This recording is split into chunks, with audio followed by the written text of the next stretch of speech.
In 1969, we landed on the moon with a computer having 32 kilobytes of RAM, random access memory, running at roughly 2 kilohertz. And this year, Apple leaked 32 gigabytes of memory in their calculator app. That means that Apple's calculator app leaked 1,000 times as much memory as we needed to land on the moon. Calculator. Fucking calculator. VS Code leaks 96 gigabytes of memory through SSH connections. This is from Vedran B. I will link in the article in the description of this YouTube video. I agree with his problems, but I don't agree with his solutions though. Microsoft Teams, 100% CPU usage on a 32 gigabyte machine. Chrome, 16 gigabytes of memory consumption for 50 tabs is normal. Discord, 32 gigabyte of RAM usage within 60 seconds of screen sharing. Spotify requires 79 gigabytes of memory to run on OS X. I don't even have 79 gigabytes on my machine. Does that mean I can't even run Spotify? You know, every time I go to Cloudflare, I'm pissed. You know why?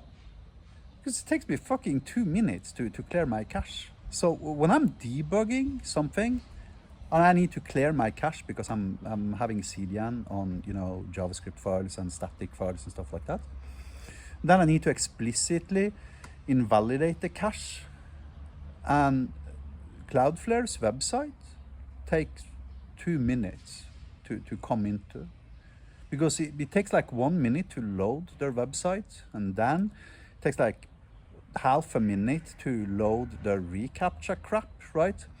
And then it redirects to the dashboard, which spends like another 30 seconds to load before I finally have my fucking menu, can expand it and click on cache configuration.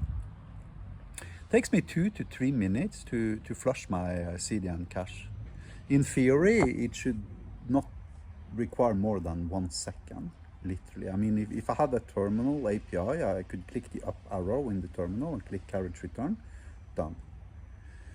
With their latest update, I can't even invalidate the specific cache files. I have to invalidate all the cache because somebody broke, apparently, the ability to invalidate individual cache entries in the CDN.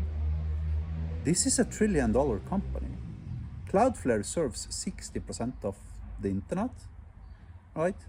And their product is to make sure your apps runs faster. I mean, that's the very definition of what a content delivery network does, right? Makes shit faster, and their own shit spends 3 minutes loading. Software development as a profession is in a complete collapse. You know, Vedran did the math on this in his article, and by 2027, we will not have enough electricity on Earth to be capable of running our computer systems. Everybody believes that compute is the constraint here, but we're soon going to be in the position where we spend 100% of available electricity on compute, and it's still not enough. And the problem isn't AI. The problem is garbage apps, garbage code, garbage architecture. I'm not going to tell you where, but I quit the job. I had a job that paid me a lot of money, and I couldn't do it anymore because of the code base quality. Because I could only code on Windows. I fucking passionately hate Windows, for the record.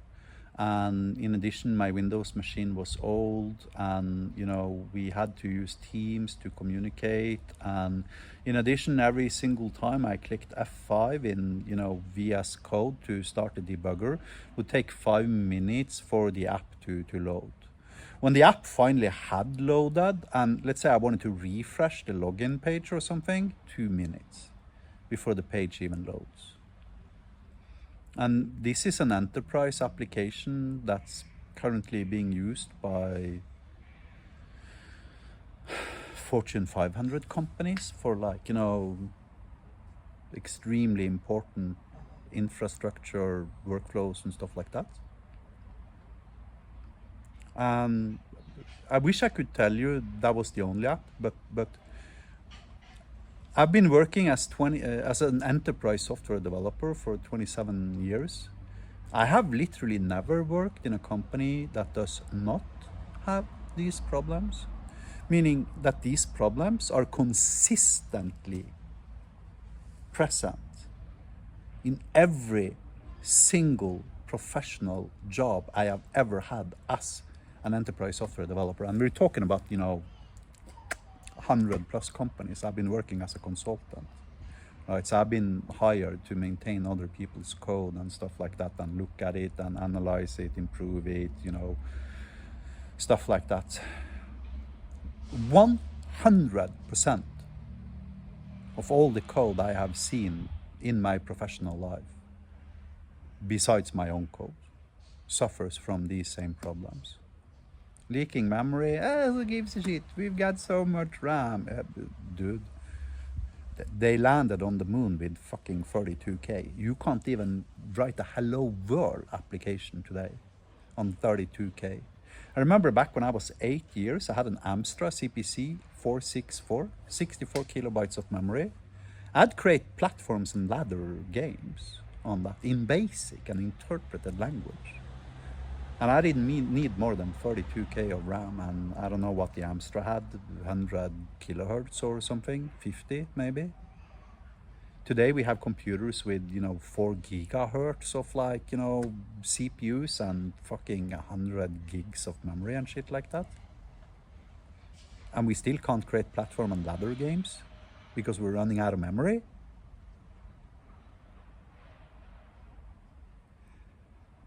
Do you think that is a problem? Seriously?